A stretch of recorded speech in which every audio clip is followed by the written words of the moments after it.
Welcome everybody. I'm your host J Flow. This is the J Flow Experience. Today I have a wonderful artist on the show. Her name is Melissa Tovar, and I know you guys are gonna absolutely have a blast today. What was the first job that you had?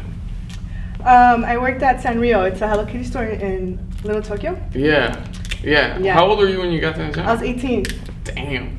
Yeah. Did you feel like they were taking advantage of you? Like later on in life, when you look at what you were going through? Well, I recently stopped working there in October. I was there for 6 years. Really? Do you remember Christina Haudigi? Haudigi sounds like a familiar name. She has freckles. Christina. Well, now she lives in Texas. Do you have a picture of her? Yes. Let me see. Let me check it out. Everybody knows Christina. I most likely do. I'm really good with faces, but I'm like terrible with birthdays and names. Okay, let's see. I just hung out with her, and I hadn't seen her in 5 years. Holy shit, 5 years. But you guys were close?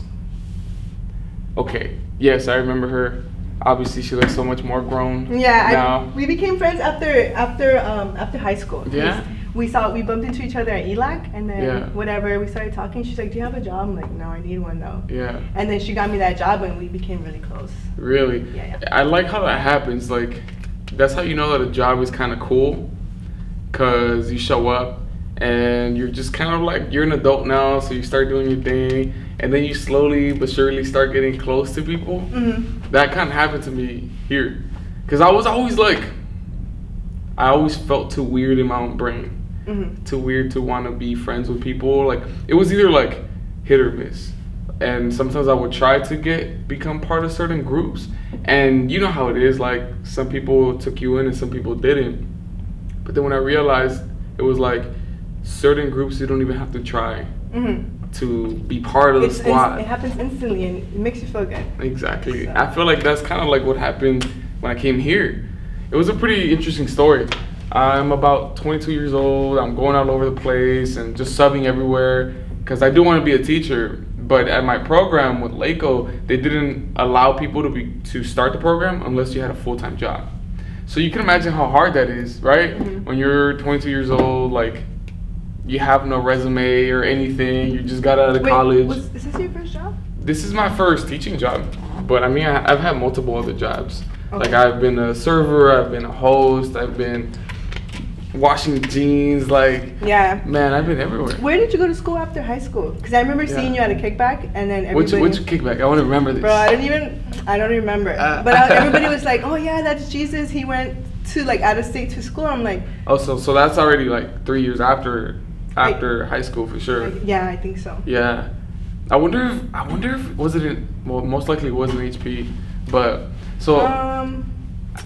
Maybe. Because I remember there was this kickback where two of my boys and myself, we were obviously coming from Iowa, which is where I went to school.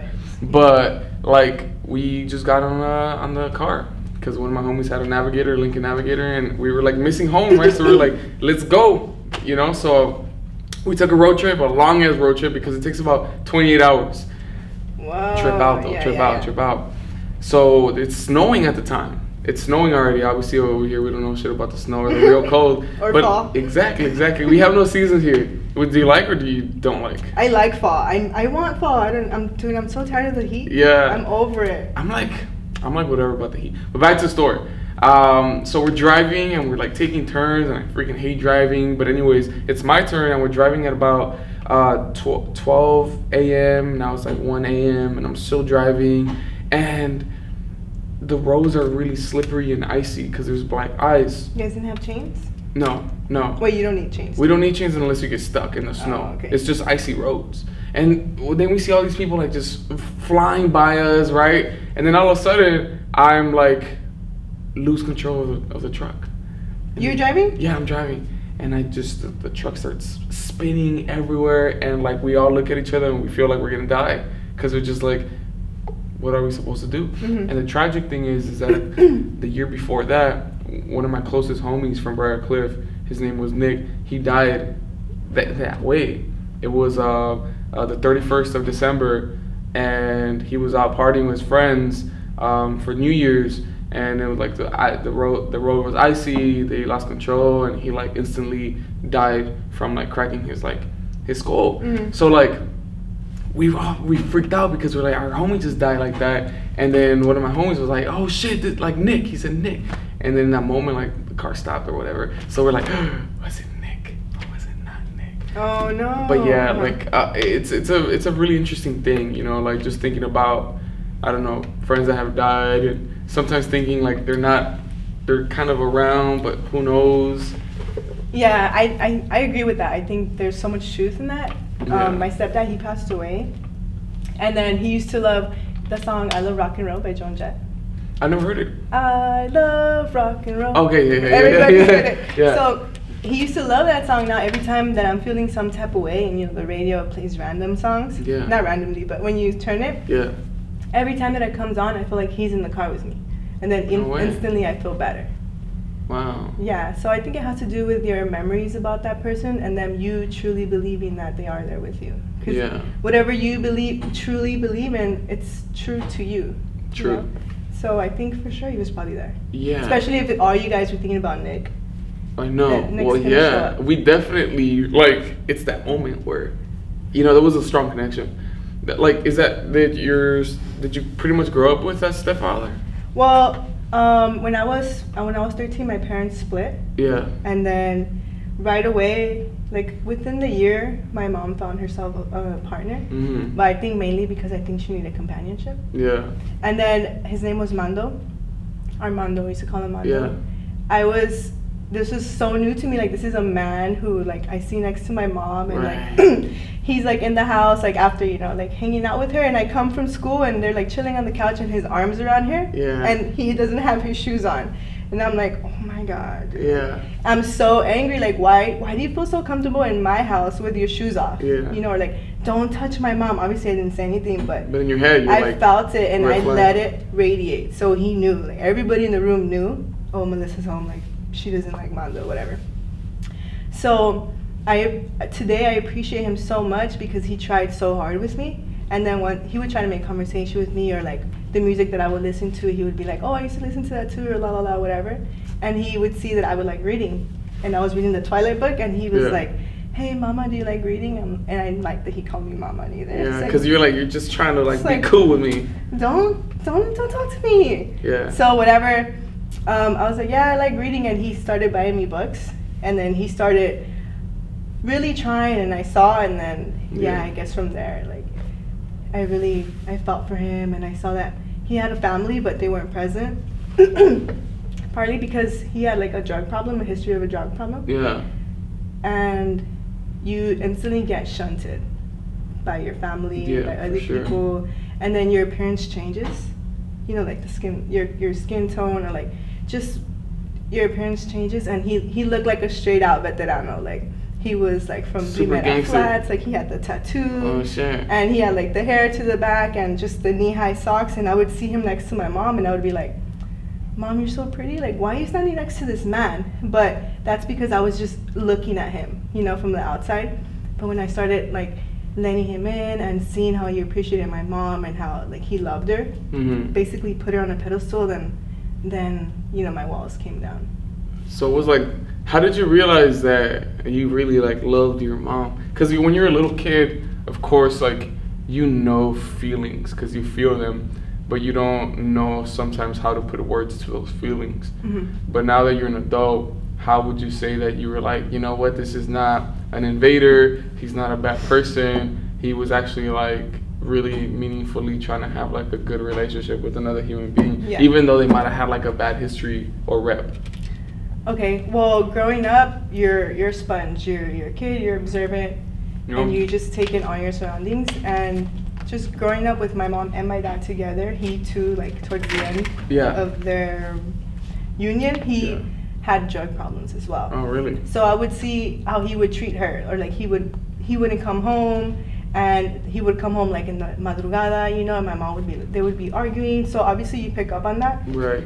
And you see that it's not right, or like, bro, you just left my mom crying again, or you're making us do things that we don't want to. Like, he would make us go to church towards the end, or like when he was, you know, like on one, he would come home and we used to have like a light carpet, like light green, and we used to have the plastic mats, Yeah, I know what you you're know, talking to about. not dirty it. Yeah. And then my mom, she would clean the rug, right? And one time she was cleaning it, and he was in upholstery, so he had like a shop in the back, and he came inside the house from outside, and he was tracking in mud, like, bro, she's cleaning the rug, and why are you gonna walk on it? Like, she's literally scrubbing it, and that's just like, it registers and it stays there, and it's, you know what I mean? Yeah. And then I'm not trying to speak badly on my dad. He was very present. It's just, you know, later in his life he got into drugs, and then that reflected upon his like, Yeah.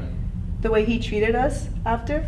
And then now that he had done like his mistakes in his life and he wants to redeem himself, he would make us go to church. Okay. You know? Yeah. And then just seeing the many ups and downs of their relationship, and then that I was older and I was 13, we have a new mentality, and I see this man who treats her with respect. Right. You know, those differences. Yeah. And I started appreciating him that way. Yeah. That makes sense. Especially like being able to see like, oh, you're treating my mom like shit, and then even though I don't like you because now you're coming into my house as a new person and it's just a weird vibe that you're bringing in, you're at least like making my mom feel good about herself. Yeah. And that's a trip. That's a trip, because when I was little, I would always like tell my mom like, oh, you know, like, you should leave my dad or whatever. Are they still together? Yeah, they're still together. Okay. I mean, man, I don't know how they managed to like stay with each other, but I feel like now, I mean, they're at a stage in life where they're like older, you know, like even if they did want to separate from each other, I mean, who are they gonna find exactly? Obviously there's people out there, but they're also from a different generation. Mm-hmm. You know, like in that generation, they were used to like kind of like the whole, I don't know if they were actually with that, but like the more conservative views on life. Mm-hmm. You know, so I feel like they would struggle kind of like mingling with new people again or whatever. But the point is that there was also a lot of like drama. Yeah. You know, like growing up, and then I'd look at the situation, and it was just like a no-brainer for a little kid to be like, why are you still with him? Mm-hmm. You know, because he was like abusive and hurtful to everybody. I was like the favorite. Mm-hmm. You know, like literally the favorite, like the one that would get the least amount of shit from him, which I really appreciated. And I'm like, oh fuck, like I'm not gonna get my ass beat, but everybody else is. And then it was just kind of like, the fucked up thing is growing up and then seeing resemblances of that inside myself. You know, like, have you ever felt that way where you're like, you're an adult now, Mm-hmm. and whether it be in your relationship or whether it be at school or whether it be at work or something, but you start realizing that there's little aspects of them in you that you don't want to have. Well, at least at the very minimum, I felt that way. And Mm-hmm. it started coming out in certain ways when I first got into my relationship, and then it wasn't good. You know, it wasn't good at all. But it was like through some reflection and like definitely being called out. Yes. You know, and then like endless amounts of like therapy and all these different things that finally like I just came to the conclusion. I was like, oh, I don't have to be like this. Mm-hmm. You know? But the part is that you don't really know that you're being that way until somebody tells you that you're being an asshole. Yeah, and then just to what you said, if I see myself in that, like you said, like I don't have to be that way. Like my mom, she has trouble letting you in on what's bugging her, or like why she's really mad, or like why she's hurt. Like if I hurt her feelings, she's not gonna let me know about it, and she's gonna let it build up because she's not letting me in, and then she'll explode. Yeah. So growing up, I was like, no, I don't want that. Yeah. So now I'm not like that. I'm gonna let you know how I feel. If I'm mad, if I'm sad, and I'm gonna cry all the time because I feel everything so heavily. Yeah. And then towards my dad and towards like really anyone in general, like our older generations, like our parents or grandparents, they're the way they are for a certain reason. Like they saw their parents treat their relatives a certain way. Yeah. So learning to understand our elders has really helped me too. Like they were programmed a certain way also, or like they would hear like the dad talk to the mom like a certain way also, and like just very, like you said, conservative and super like sexist way of living. Yeah. So That's just true. knowing that now gives me like I'm able to give everybody like passes now. It's like, oh, okay, like you're like this because of so and so, or like you know, just psychologically understanding somebody. Yeah. Has benefited me. You think they can change still, or do you feel like once you're a certain age, you're definitely not changing? No, I feel like you can definitely change whenever you fully decide that you want to change. Like if you hold yourself accountable for being a certain way or saying something or having done something, and then you reflect upon it and then you realize what you did and how it affected other people. Yeah. Definitely you can have like a mindset change. Yeah. Especially if you're enlightened. Yeah. Yeah, and you can be enlightened again and again and again. Okay, so you're saying like it doesn't matter how old you are, you can be 80 and then just be like, you know what, I need to change right now. Yes. Or something happens in life where it just triggers you. Yeah, like I don't understand why. Yeah, actually, yes, I do understand why people wait to a certain age or to a certain like tragic event to happen for you to change your life around. It's because you're afraid of change. You don't want the stuff around you to change, because if so, that's a domino effect. Everything else around you is going to change. Yeah. And we're comfortable in being put. We're comfortable in the 9 to 5. And for sure my check is coming in bi-weekly or whenever it is that you get paid. Right. Or like, yeah, I have all these friends like on speed dial and they're going to be there for me. But if you decide to do something differently with your life, all that stuff is not for sure anymore. Mm-hmm. You know? Yeah. That's something that I was thinking about as you were saying that, was like the comfort, and how when we're comfortable, like we don't want all these damn radical ideas come into my life and ruin everything, right? Because I'm the one in power in some situation. So then I want to go ahead and maintain my little castle. You think I want all these other little people coming in and ruining things and giving my kids ideas to change their lives? No, I don't want that. But then sometimes you kind of, so I don't know if it's better to just give someone a radical idea right away, or kind of ease into a different way of living and kind of sneak it in little by little. That way you're kind of like the Trojan horse, and now you're inside their mind without them really realizing it. What do you think is better? To just give someone the slap, or to just kind of ease in and let them know? I think it depends on the individual, because if you're talking about someone who's closed off and you're really trying to convince them of your idea, then you need to plant a seed first. Okay. And you need to feed it, and from different angles. That way they understand it differently. But if you're speaking to someone who's open-minded, then yeah, you can give them that like radical idea, because someone who's open-minded is willing to understand the idea from a different angle, versus someone who's like tunnel vision. It's just not gonna get you. For sure. Yeah. So you really have to understand like how that person's minds work. Yeah. What would you say like triggered you to be an open-minded individual? I'm assuming that you're an open-minded individual. I think growing up in my house, because I grew up with 2 brothers, one older, one younger.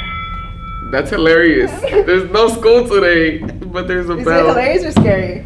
We want to say funny. We make a funny, comedic things out of weird, scary things sometimes. Yeah. Yeah. But anyways. So, I grew up with my mom. She's very expressive, but she's loud, but she's not, like I said, expressive in her feelings. She's going to let you know what's on her mind. But only if it's to talk shit to you or to put you in your place. Yeah. That's a scary mom. And it's very confusing. But I think I'm very open-minded. I don't know if you're just born that way. I don't know. But what was the question? It was like I said, I'm assuming you're open-minded. Yes. But what would you say triggered that open-mindedness? Because at least in my life, I wouldn't say that I was necessarily born. I don't think I'm born any way particularly. Like I'm just kind of like a open slate, and then everything kind of starts coloring me little by little. Okay, I think your access to, or lack thereof, to any new information, whether it's books, magazines, or like movies. Just information, people, location, visuals. Like if you're exposed to different things, then you're going to be open-minded, because now you understand that, and you understand what that person is talking about, or like, oh, you remember what that looks like. So right. I think that's where it comes from. And still today, like, it's important to keep feeding yourself. That's true. How do you feed yourself today? Like, how do you feed your creativity, your soul, like the things that really make you vibrant? Okay. Well, I feel for a really long time that was all stuck in here and in here. For a long time, I wanted to be a teacher. I wanted to be a history professor, and I recently stopped going to school last November. I was going to UC Riverside, and then it was just too far for me. So I came back to ELAC, and I was taking extra courses before I transferred out again. Okay. So I felt like I really like history. I appreciate it, but I felt like I was doing it because since high school I had been said like, oh, I'm gonna be a history professor, or like I'm still gonna continue getting those good grades because that's what my mom expects of me, or like my brother Jose would like, oh yeah, she's gonna be a teacher or whatever. But it wasn't like I want to do that anymore. And I just, throughout all these years, all the emotions that I had, you know, like pent up inside and just trapped there, because growing up, if I was to cry, then that's a weakness, like according to my mom, because she's a single mom and she has to be like, yeah, I understand. fuerte, you know, I've seen and that like before. If she sees me cry today, she's like, Melissa, ¿por qué estás llorando? It's like, it's not like, hey, like, what's up? Like, why are you crying? Right, What's going on? right. Like, you know, and then just being tired of being lost, or being tired of not remembering who I was, or just like, what do you really like to do? Like, what do you do for fun? Like, all you do is go to school and go to work and hang out with your friends or whoever, you know? Yeah. What do I like? Or like, what are you into? And then I started remembering that in high school, I really liked art class and I was good at it. Or whenever I was bored, like I would just doodle, or like if you liked it, here, like you can have it, whatever. And then I found myself, I was taking economics last year, late last year, and I was in class, I was just listening and I was doodling. And I was like, what are you doing, bro? Like, are you paying attention or do you want to draw? So I got up and I left. Yeah. And on my drive home, I was just thinking, what are you doing? And earlier that year, I had completed a fellowship up in the valley. It was for middle school. Mm-hmm. It was teaching 7th and 8th graders. And I didn't complete it because I didn't like it. So I was like, do you still want to be a teacher? And those thoughts were still in my mind. And okay, so going back to San Rio, my job, I was fired from that job. And the same time that I quit school and I got fired. I got fired because we were sold to another company that's more high-end in fashion. And when they would come to the store to like fix the displays and stuff like that, they would pack the top room, which was our break room, and we wouldn't have any space to eat. Mm-hmm. So one time I got really upset because my coworker, she was eating her lunch on the floor. I was like, what are you doing? She was eating her lunch on the floor? On the floor. Shit. Like, this is a company that makes thousands in a day. Yeah, and they're not looking out for you at all. Yeah, and I got really upset. I told my manager. I even told, you know, the person who's above my manager. And I started speaking up about a lot of things, and they made it seem that I was starting, it looked like I was starting a union. So they let me go. Yeah. And I was just like, what? Like, I'm an amazing worker. I've been here for 6 years. Like, how can you just like toss me like that? You know, and it was just, and then I was questioning my worth. I was lost because I was still questioning, like, do you still want to be a teacher? Like, bro, where are you? And I felt like I was in the middle of all this chaos. And then, you know, to like make it personal, in my relationship too, we were rushed to the point where we were living at my boyfriend's grandma's. So it was all like just too much, and I broke down. I quit school, I was fired, and I just didn't know what I was gonna do. So my boyfriend, he makes music, and then in the back, in the garage, that's where he had like his whole setup. His mic, his speakers, his machine, and then I would draw sometimes, just to draw. So like we went to the back and we started working, and I started painting, and I just started painting my emotions, like my feelings. I started feeling just like I didn't want to feel how I was feeling, so I was painting what I wanted to feel. So it was like bright colors, like oranges and yellows and lots of lines, because they represented how I felt. And then, you know, on Instagram, I don't even know how that works, bro, but whenever you're thinking about something, they advertise it to you. They advertise Otis. They're in our minds. Yes.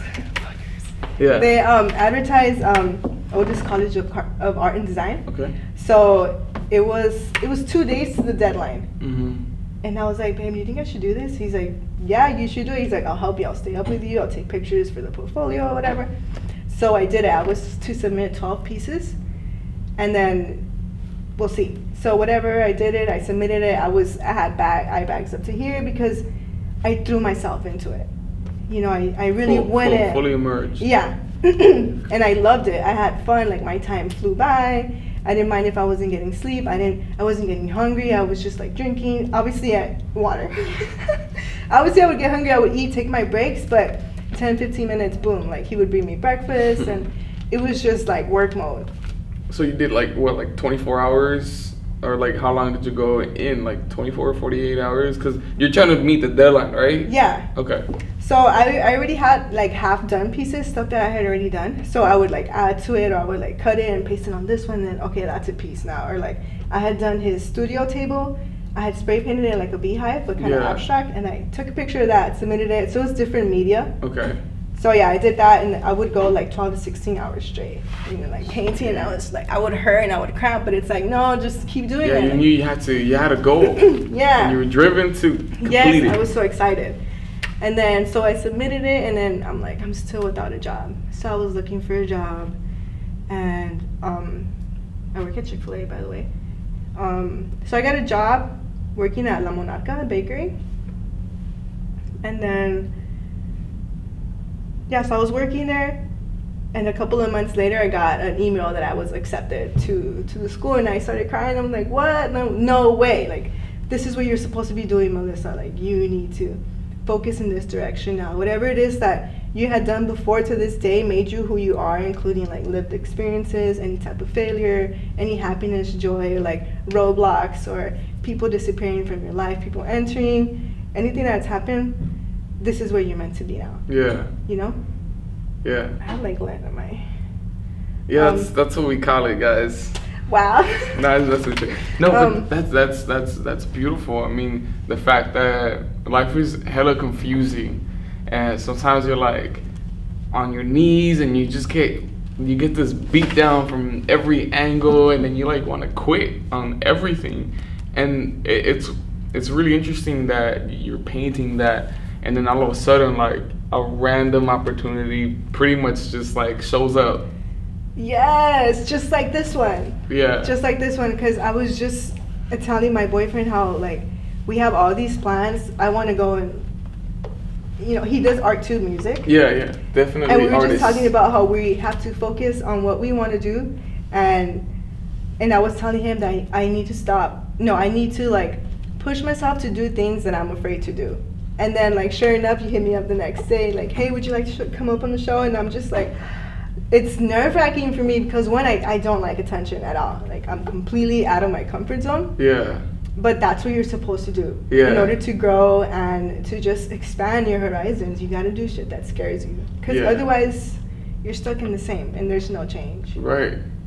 I agree. And there's been a lot of things in my life where I've had to just throw myself in it. And I don't have a fucking clue how to do it. But I've always been really good at, like, adjusting to my environment.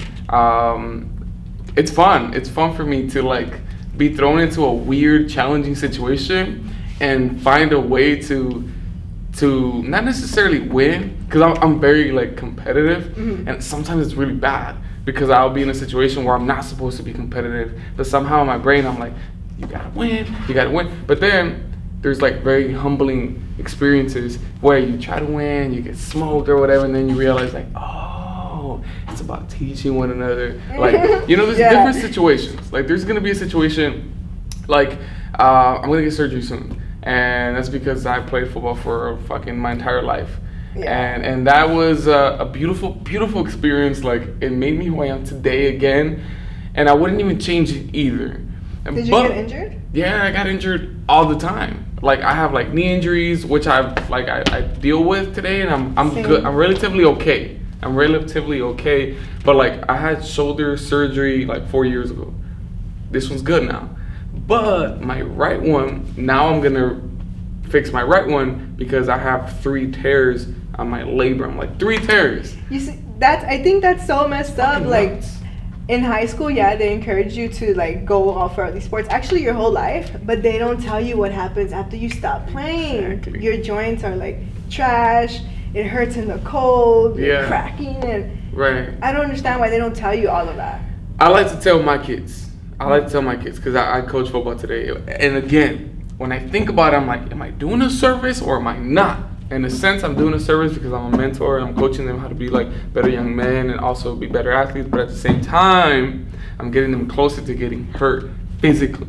So I tell them, I'm like, hey, this is a really sport. You're going to get hurt. I want you to know that first. Do you want to do it? Of course, they're still there. Yeah. But I'm kind of at least disclosing them the warning of Are it you a all. coach? Yeah. Oh, okay. I've been coaching since I was like 19. All right. Yeah, I started coaching at Gage Middle School. I was coaching like little 6th, 7th, 8th graders. At the time I was at ELAC. I was playing at football at ELAC. So I show up and I'm like, oh, I played college football. And all the kids are like excited because they're like, oh my God, like there's this guy right here. Yeah. And I had a great time with them. And then I coached JV at HP. And then right now I've been coaching varsity here at Jordan. So I mean, I've always been like involved in like coaching and stuff. And it's really fun.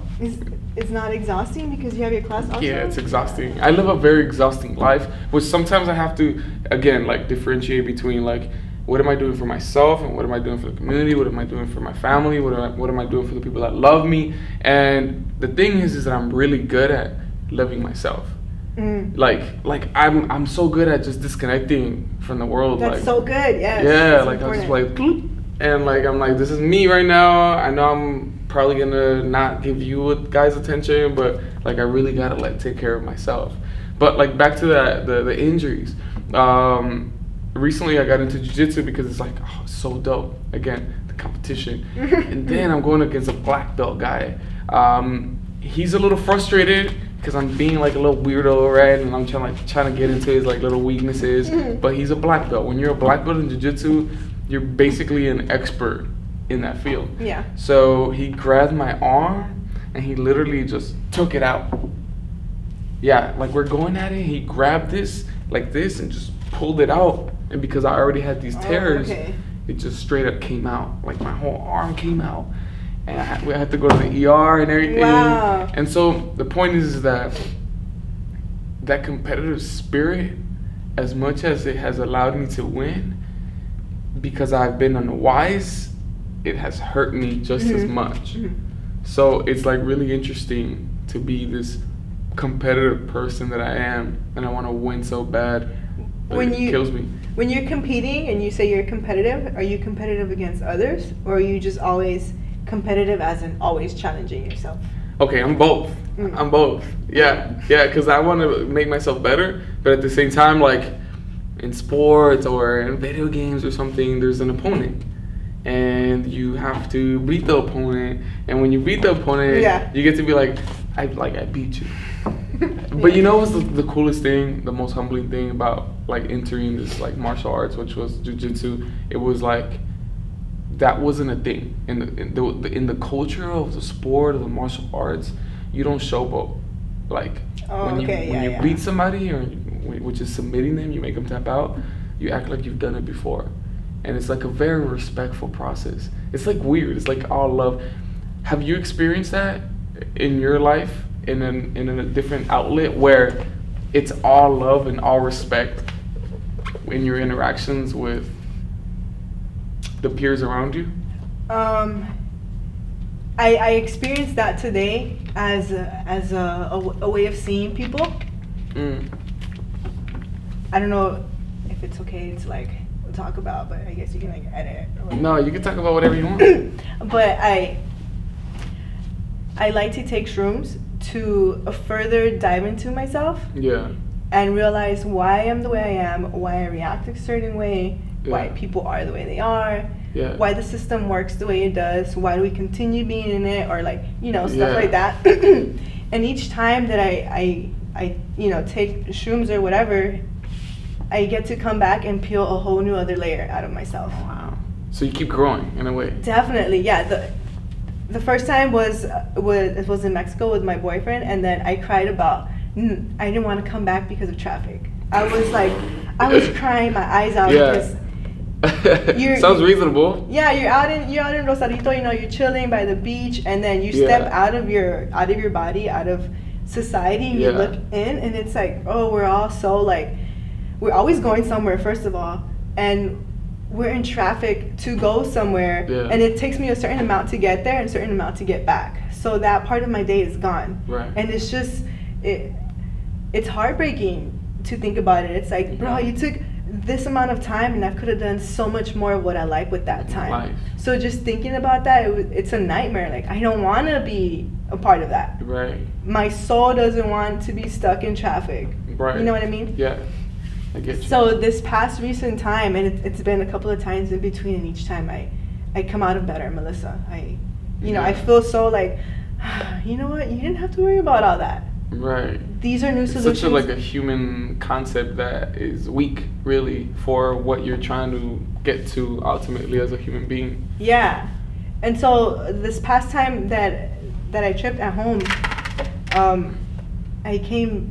I was having a conversation with my boyfriend Chris, and then he was talking to me about his mom and his sister, and then I was just listening, and I started like crying, like heavy tears, like it was like 1 pound tears, and here it felt like I was holding a weight, so it felt so heavy, and then I was just closed, my eyes were closed, and I was just feeling, and he said that I was crying. He's like, and after that he told me that I looked like I had like an indigenous face, kinda.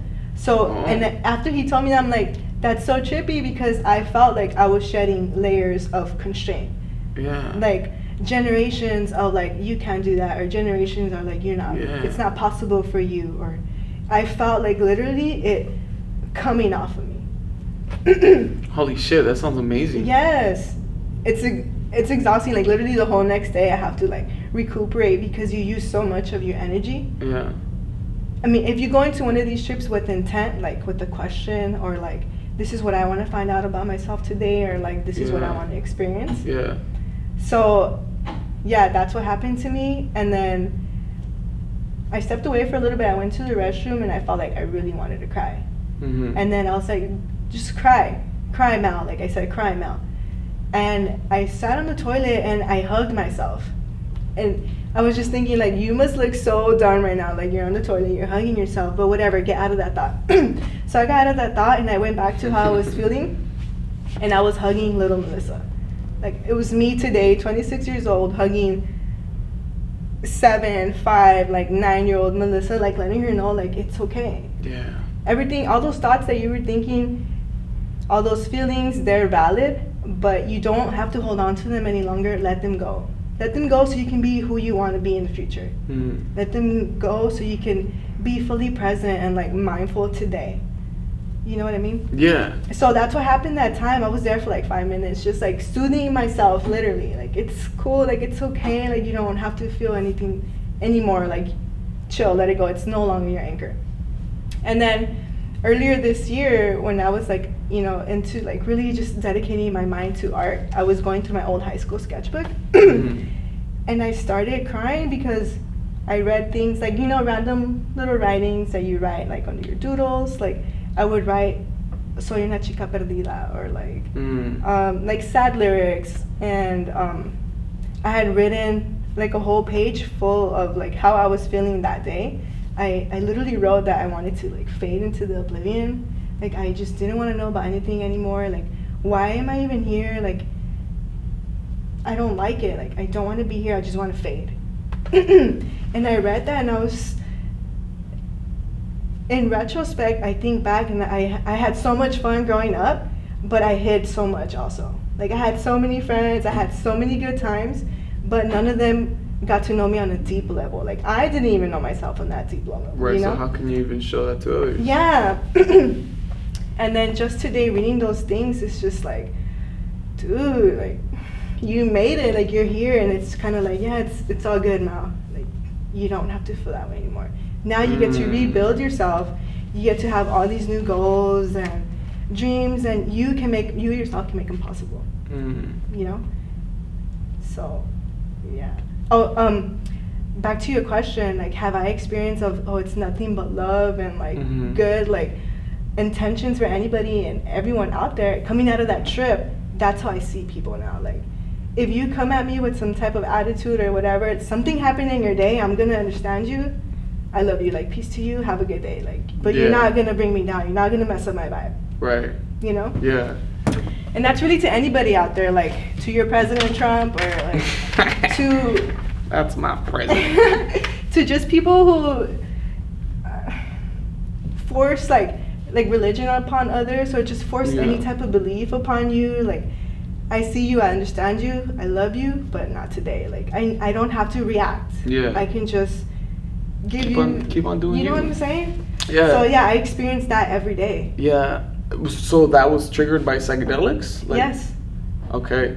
So that's beautiful. I mean, that's what I love about like just being a human in general, is that everyone is always gonna find their method to allow them to figure out that same idea that we're all like walking particles of energy and love, and you have to decide for yourself, like, where are you gonna intermingle? Are you gonna intermingle with those that raise your frequencies, or are you going to intermingle with people who bring you down at every level, whether it be spiritual, mental, physical? And I also went through like several different events in life where I would have to figure out where I'd be like, these people are just making me feel bad. And it's not because maybe they're trying to, but I just don't feel good here, right? So again, the perdido, right, that feeling of like being lost is I think is going to be one of those things where no matter how old you are or how many psychedelics you take or wherever you go, there's always going to be an ounce of that, because we're human beings, and naturally I think we're supposed to question like our reality. Yeah. And I think that's a beautiful thing, because to be too certain of anything is, I think, to downplay the significance of our entire universe. Like, I have some really religious friends where their argument for believing in religion or the Bible or God is that they need to understand that there is a reality, that there is a finite, real truth, and that truth brings them peace. And I say, well, peace to you, because that works for you. But that actually does the opposite to me. You can't tell me that anything is 100% true, because now I'm just going to go ahead and say, well, what about this? And what about that? What about the other religion? What about all these other cycles of truth that say this is 100% of reality? They're just dismissing one another. And I'm just like, where is your truth now? Yeah, and then what they don't understand by like saying this is our truth and it's the truth, they're like further isolating themselves, or like further just making a distinction from other people. And like, what are you doing? Yeah, we're all one. Like, why? Right. Why are you trying to force that on? Why does it matter? You're a person, I'm a person, treat me right. Don't, like, you know what I'm saying? Like, I don't feel like people see that they do that. Whether it's about like, I think any label, really. Why does it matter? At the end it does not matter. Yeah. You're here temporarily. You want to spend your time like convincing me that I should believe in that, or that I should be this, or that I think this way. Like, just let me be. Yeah. You be that way, I'll be this way. Let's just not like, just don't go in with intent of like hurting the other person. But right. And all that, there's a human aspect of being human, you know. What else was I gonna say? I mean, I do appreciate like people who come at it from like an enlightening form. Mm-hmm. Like, maybe you're really religious, but you go into a conversation knowing that you're not trying to convert that person. You're just trying to have a good conversation. Yeah, true. I feel like people confuse like religion with spirituality and with believing. Yeah. Religion is a structure. Like, you need to follow this like X, Y, and Z. Yeah. Yeah. And if not, then you get punished for it. There's fear inflicted. Right. You know? Right. Spirituality, it's personal. It's whatever you believe in for the reasons that, you know, pertain to you. Yeah. And then, so I think people sometimes get lost in translation, but they fuse those two. So if you're not religious, then you must not be spiritual. Right. But it's like, bro, if I'm like Christian or Catholic or whatever, like I don't have to go to that location in order to be a believer. You know what I'm saying? Right. So those who are critiqued for not like reading the Bible or like not going to mass or not contributing to the church, it's like, hold on, but you don't know what I do at home. Right. You don't know what I believe in. You don't know what Yeah. So. Yeah, you don't know how I feel. You don't know how I treat people. Because ultimately, that's what really matters. Like, you could be able to recite every text in the Bible, but you could be the worst human being. Yes. Ever. Especially if you're sitting in that church and you're like judging me, you lost already, like, or you already got it wrong. Right. Because you're not supposed to be critiquing me. Or feel like you're superior. Yeah. Right. No. Yeah. Or like all those like, I hate to bring that in, but like all those like fathers, and I'm not talking about biological fathers, I'm talking about the fathers from the churches and priests and all that are like taking advantage of like little kids and stuff like that. And it's just kind of like, whoa, dude, like you took it to an extreme. Yeah, because, so I read this book, it's called The Psychology of Man's Possible Evolution. Essentially is you need to understand other people and step out and look and realize, aside from being a priest, that man has like his own intentions, or like, how can I say, just don't look at him. Actually, it has nothing to do with the book, it's another one.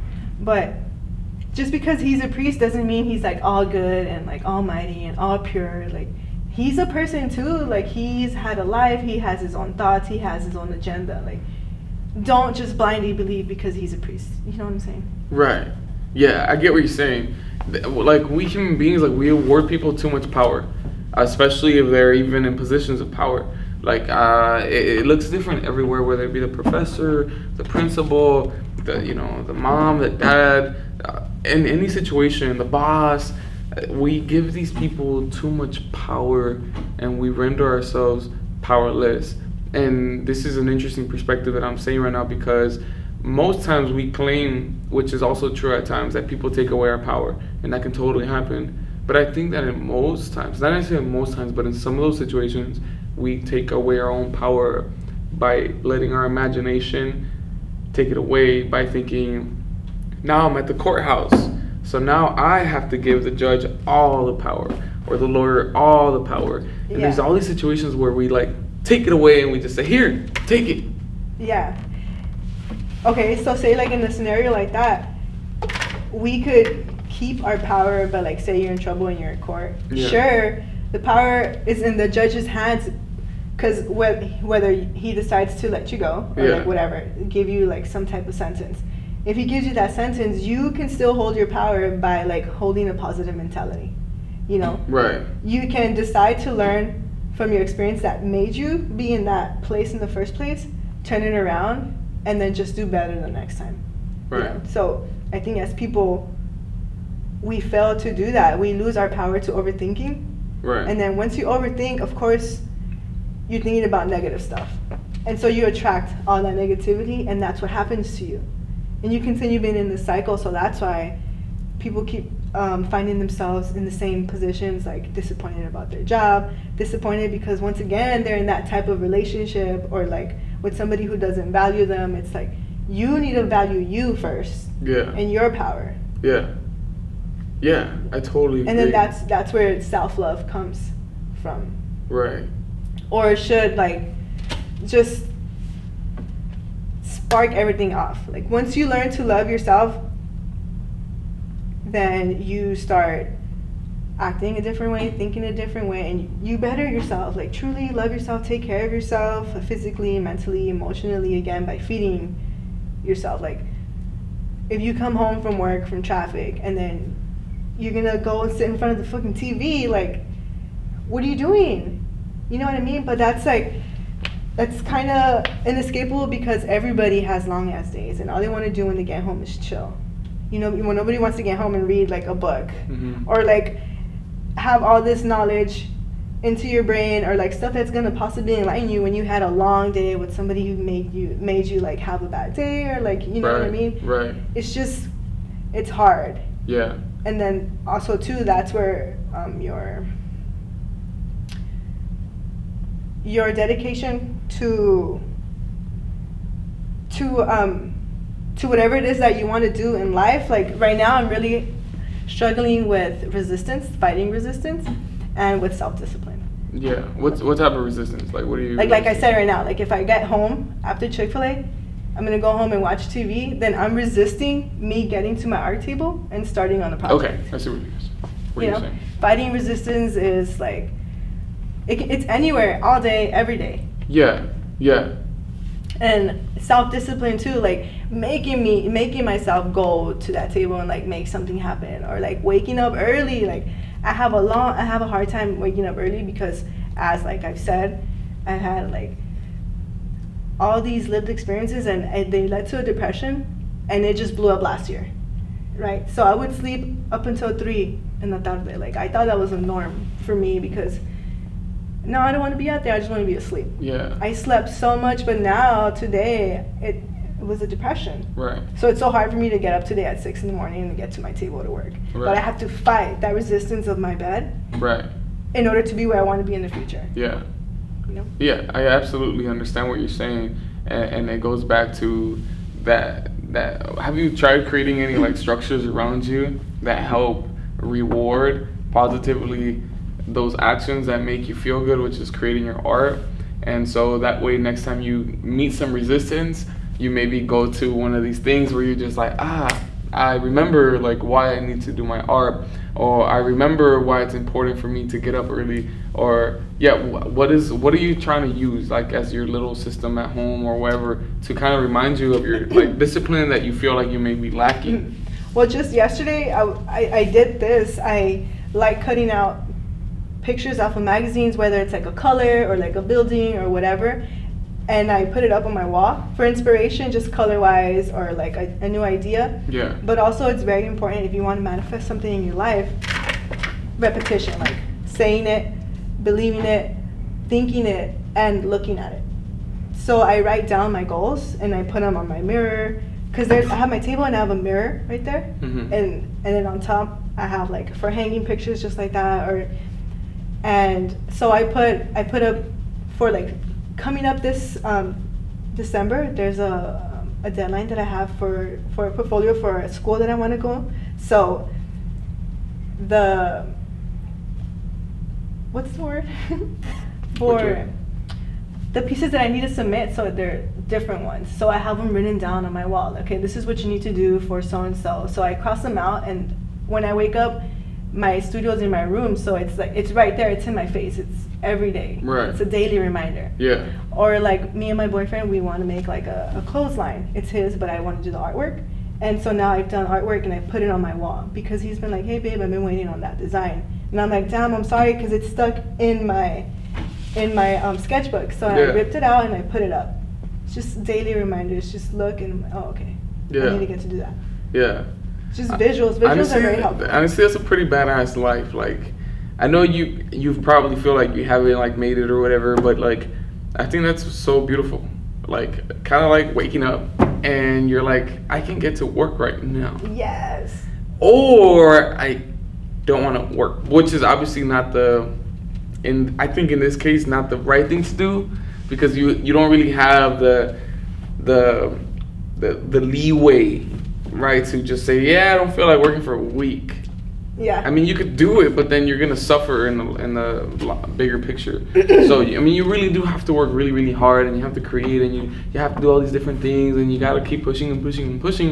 But at the same time, like, you have to find your balance, because then you burn out, and then you stop caring, and then you're like, yeah, whatever. I'm in the same rut that I was in earlier. Yeah, but again, I think you have to stick with the mentality of like, no, you need to keep going, because just the other day I was at work, and I was like, I had this thought, and it's because I hadn't gone into my art in 3 weeks, because I had run out of paint. And then I was just thinking, I was working in the drive-thru, and I was like, am I gonna work at Chick-fil-A forever? Mm-hmm. And I was like, no, like, don't even, this is temporary, like, this is just to pay your rent and to have money for your supplies. You're not gonna be here in 2 years. Right. You're only working here to supply my craft.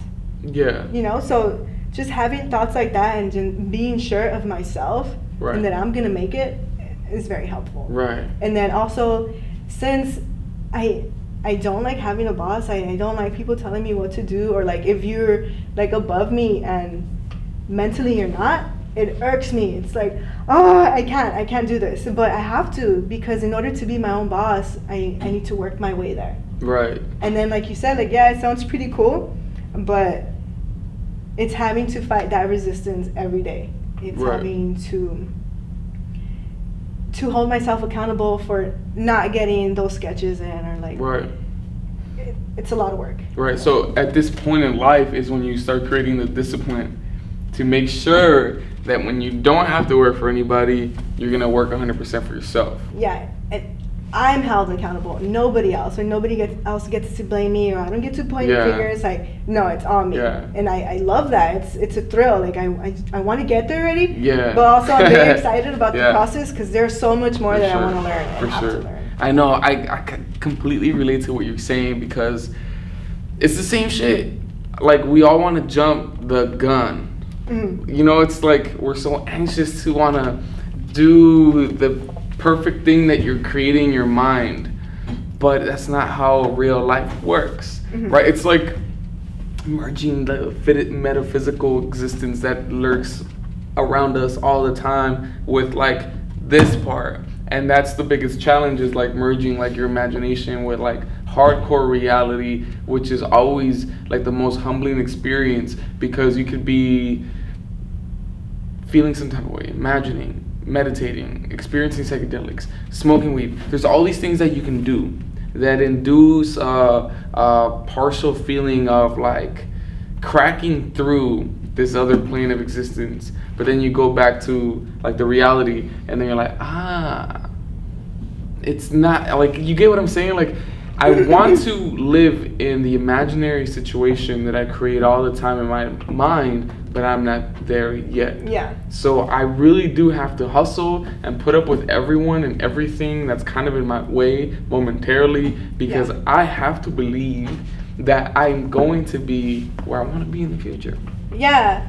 Like, if I were to be high school Melissa looking at who I am today, Mm-hmm. I have no friends. I have friends, but Yeah. like, I don't hang out with people often. And that's because I want to be in a certain place at a certain time in my life. And to do that, I need to vibrate now at where I want to be then. And it's the small changes. It's the waking up earlier. It's the not drinking. It's the not going out every weekend, and not spending your money on expensive clothes, and the sacrifices that you have to make. So I have to vibrate on that future lifestyle now.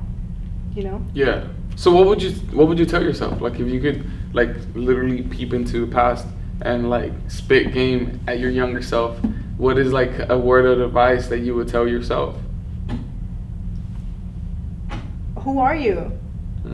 If I were to ask myself that then, who are you, then I'd be stumped, because I wouldn't know, and it would push me to like think about it. Something that's always stuck with me was one time I had this piece that I submitted in my art class. It was like it's a planet on grass, and on a little chair, the planet's huge, on a little chair is a little man, and he's kind of looking at the planet. And there's a moon, and then there's another one on the corner. He's kind of like thinking, which is what the little man on the chair is. Mm-hmm. And the piece is called Enigma. It's basically, he's just like thinking about like, just wondering, just looking out in the universe, and he's so small and he's wondering. So it's like an enigma. And I submitted it, and my teacher, she's like, what are you gonna do like after high school? And I was like, I don't really know, I guess be a teacher. And then she's like, you're not interested in art? I'm like, not really. Even then, I didn't even like recognize what I truly should be doing. She's like, wasted talent. And I didn't know how to take that. First of all, like, I'm not trying to be like an art lady, so don't call my talent wasted. And also, it's like, what are you saying? Like, throughout these years, it's stuck in my head, and it's like, bro, you're not putting your attention and effort into what you should be doing, basically. Mm-hmm. So I would ask myself, like, who are you? To who are you hanging out with? redirect you in the right way. What are you doing with your time? Right. Just hanging out. Yeah, it's cool, but do something. You know? Yeah. Yeah, I mean, I completely understand what you're saying, because when you're young, there's all these like influences around you, and those influences are mainly to just fuck around, really, and that's kind of unfortunate. But at the same time, it's like I'm not sure if we're just living the lives we're supposed to, anyways. You get what I'm saying? Like, I don't know if we're supposed to be successful when we're young, or if it takes a long time to get there. You get what I'm saying? So like, as much as I wish I could spit game to my younger self to be a better version, maybe that's not the way it's like meant to be. I guess it gets into the idea of like, is there such thing as like destiny, or is everything just like a freestyle, like free will type thing? You know, and I'm not necessarily sure. Like sometimes because like if I believe in God, it means that I believe in destiny, because God created people to kind of have a plan or something. Mm-hmm. So I do believe in God, but at the same time, I always felt like I always choose everything I want. You know what I mean? Like, I'm making choices, I'm deciding, I'm doing all these different things. Yeah. So I don't know whether it's one or the other, or none at all. I feel like, okay, first of all, I believe in reincarnation. Okay, so no God in the picture. Okay. Or gods. So I believe that in every religion there's truth. Mm-hmm. And the truth is that there is an almighty power that gives you what you want if you truly ask for it and believe in yourself. Free will, I think it's you wanting to do that or not, or like following God by the book. I feel like we come here for a reason. It's up to us to acknowledge that and find it. Like, I just found myself again last year. I'm 26. That may happen to someone who's 14 or to someone who's 60. Like, we don't know when it's gonna happen, I think. And then, yeah, I feel like, I'm not sure if I believe in destiny, because destiny means that you're like, okay, say I'm destined to be an artist. Mm-hmm. I don't know if I'm getting there because I love the art, or I love creating, or I'm there because I'm supposed to be an artist. Right. You know? I don't know. Right. It's almost like nothing you do, or everything you do, is meaningless, because you're going to get to wherever you're going to get to anyways. That's what destiny means. Destiny okay, then means, no. Yeah. No.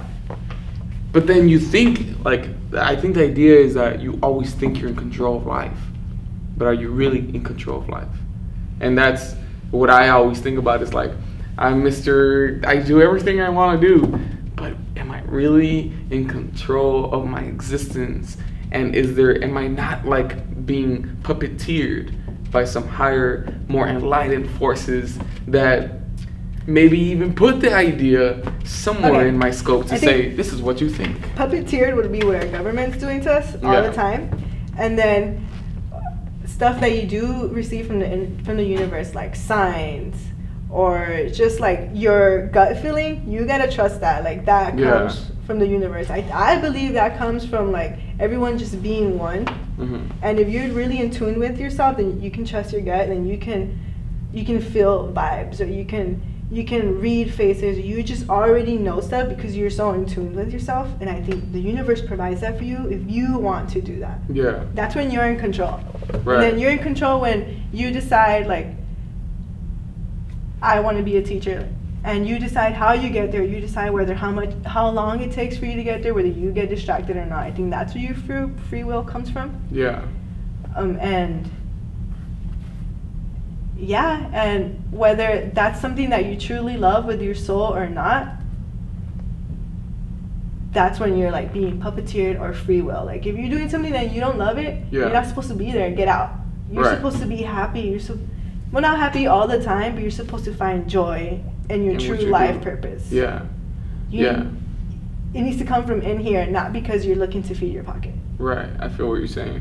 So since you believe in reincarnation, that means that you've been alive in different lives, correct? Yes. Okay. Do you ever have any moments where you remember something from a different life, or what you were, how you thought? stuff like that?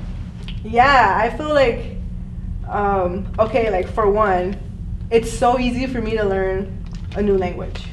And I feel like it's familiar, like if I learn it. Like I was learning French and I'm like, hold on, like, have I spoke this before? Maybe, I don't know, in another life. Possibly, I don't know. Or like just, you know how you meet some people and they're just like mature for their age. I feel like they lived so many lives before where they've experienced that and they grew from it. Like their person, that soul, like it's changed. Like, you know, it's now fused into something else because you learned that lesson already. So now maybe you fucked up again and you know what, next lifetime, like you can fix it. Yeah. Do you know what I mean? Yeah, but you don't know exactly what you were before in your past life. No, Okay. I could have been a whole other ethnicity. Like I could have been in a whole nother like location and a whole nother time, multiple times. I could have been a man. You know, I don't know. Right. Yeah, that was just what I was curious about because I know that reincarnation includes plants and animals and insects and like that is what I understand about reincarnation is that you could have been anything. Okay. A piece of tree or a tree before, you know? Yeah. And I was just curious. I was like if you believe in that, I wonder if there's a reason why you really, really believe in that. Okay. Well, yeah, I feel like like I said, you are here to fulfill a purpose.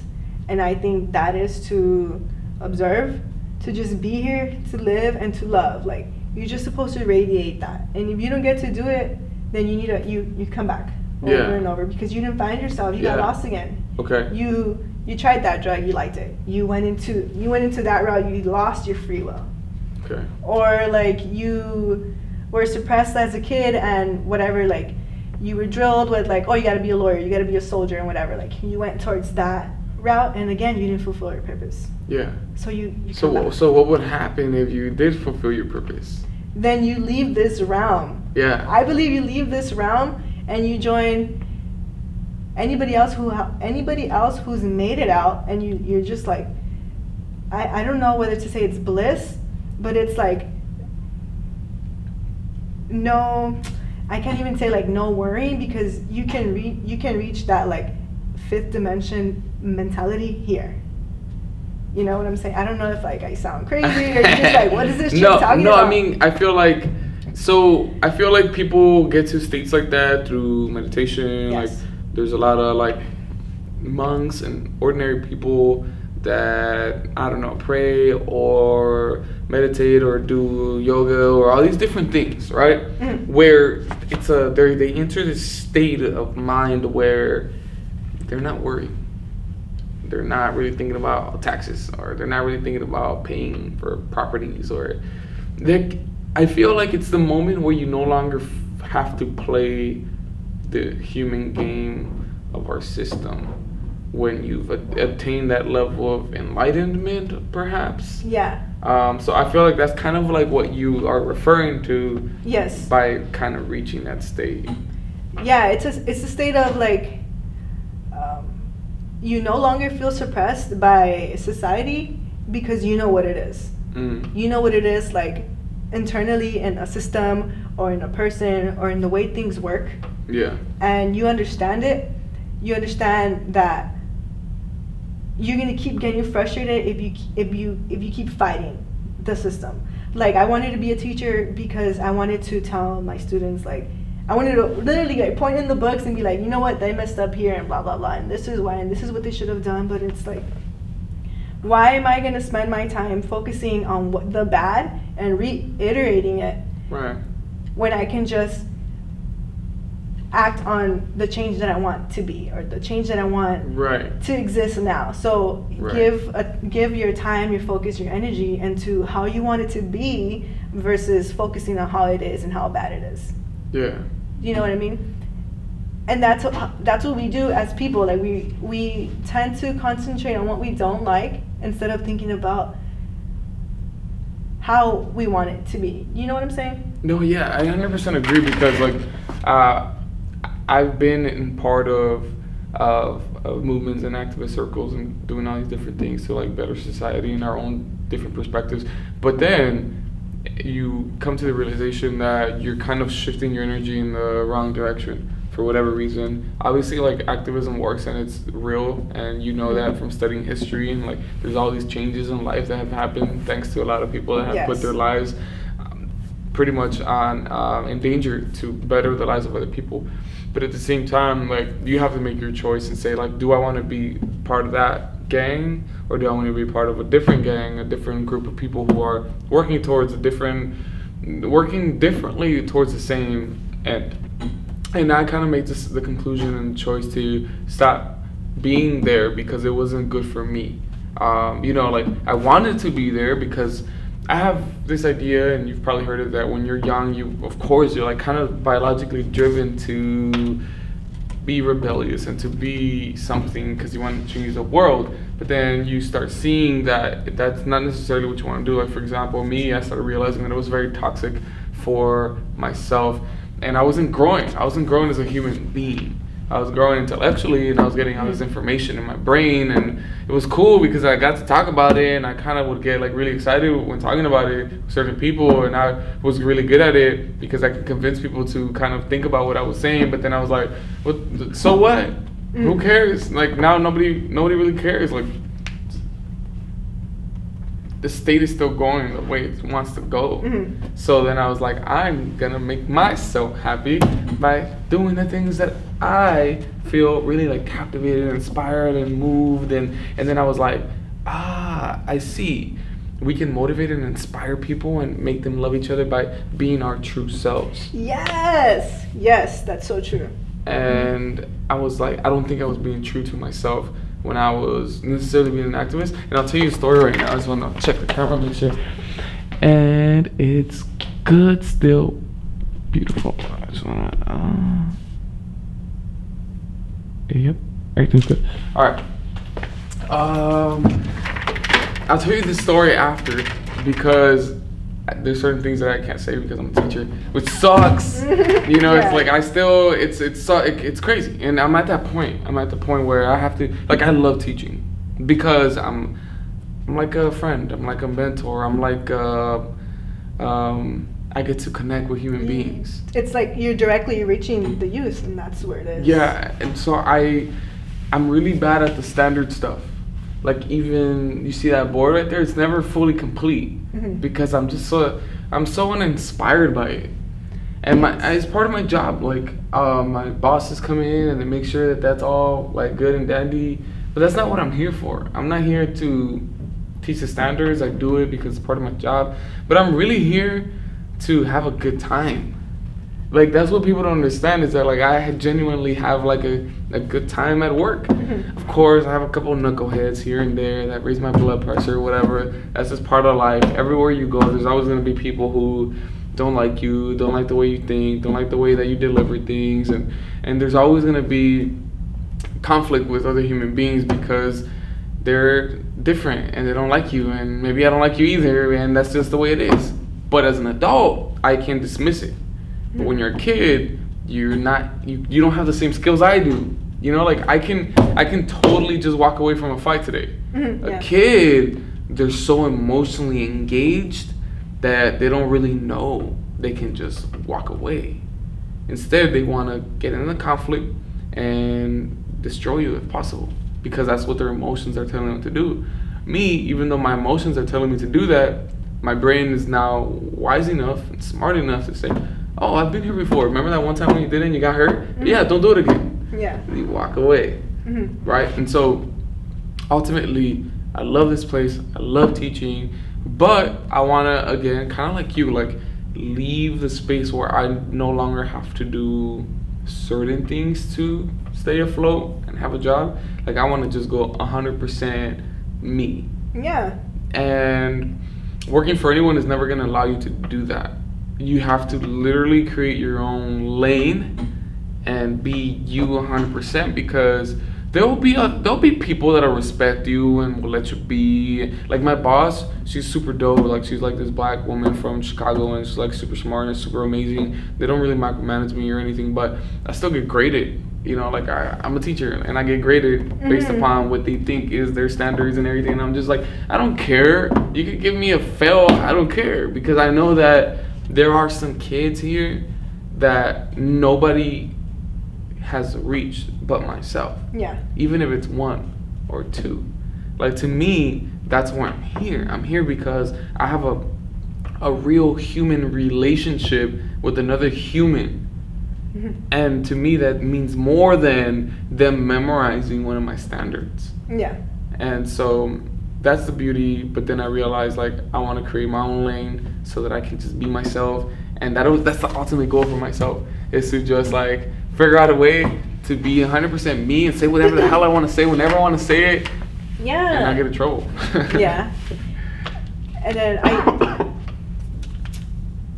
I had this, that you just said it, like, I had that whole epiphany early last year. It's like, if each individual on the planet does whatever feeds their soul, whatever they enjoy doing, obviously not like killing or like fighting or anything. Yeah, because that's hurtful to other people.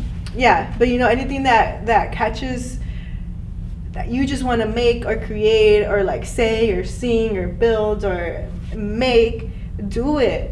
If we all do it, then it would for sure be a better, literally better world to live in. Yeah. But we can't do that because of the system that we're in. Right.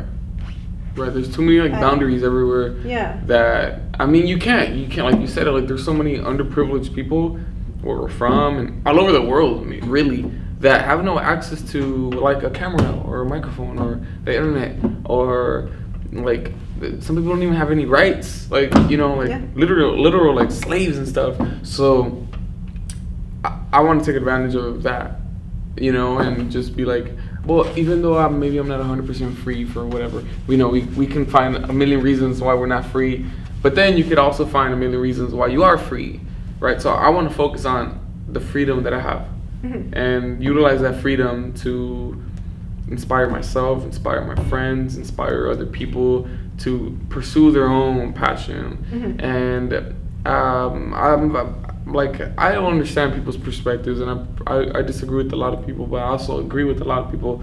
So that's the ultimate goal, is to just say like, hey, look, I created my stuff, and I can't guarantee that you're gonna like it, but what I'm doing is that I like to do what I do for myself. Yeah. And then maybe along the way, you'll feel like you can do your own thing too. Like, you know? Me or like anyone? No, anyone. Oh, okay. Anyone for that matter. Do you feel like, is there anything that you would maybe want to tell the audience, or say something that you haven't gotten to say that you would want to say? Yeah, I want to say that if you're looking to pursue something that you really love, you need to work on yourself. You need to learn to love yourself. You need to learn to hold yourself accountable. You need to set yourself free by releasing any like negative emotion or just anything that's holding you back. You need to release it so you can be that new person that you want to be. What else I would want to say? That it's hard. It's definitely a process. It's never ending. You don't want it to end because you want to keep growing, and it feels lonely at times, but it's not. It's definitely worth it. If you love yourself and if you continue, then you're good with your own presence. Like, you're enough. Yeah.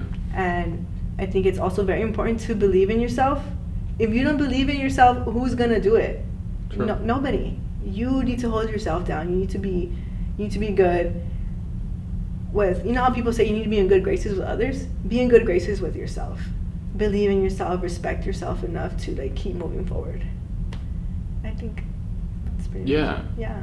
Where would people be able to see your art or anything else? Okay, well, for now I have an Instagram page. It's called melonas.makes, and then I have my personal one. It's melilona. But I want to make a website. I want to be legit. Mentally, I want to think I'm a professional artist, because if I think that I'm going to vibrate at that frequency, it's going to come to me. Yes. So yeah, I want to make a website. I want to be legit. I'm going to say it on camera. I'm going to go to Emile Cole Art Academy. That's the one that I'm applying to. It's like an intensive 3-year program. but they fund it for you if you're of the 40 selected students. No way. Yeah, so you got selected already? Or no, I'm working on my portfolio now. Okay. Yeah, it's due December 15th, I believe. Yeah. But I'm gonna be there, and my ultimate goal is to be an animator. I want to make silent films with music in the background. Yeah. But I want to evoke feelings. Like I want to make you feel so happy. I want to make you feel so sad and mad all in one film. Yeah. And just evoke thought. You know, by not saying anything, just making you feel some type of way. Yeah. And I think that's the best way to express yourself or to reach others. Yeah. I think that's a beautiful challenge that you set upon yourself, especially in today's society where there's no really silence, if you think about it. Like, everything is noisy, everyone's talking, everybody has an opinion. And, like, I'm not saying that's bad, but, like, what I'm saying is that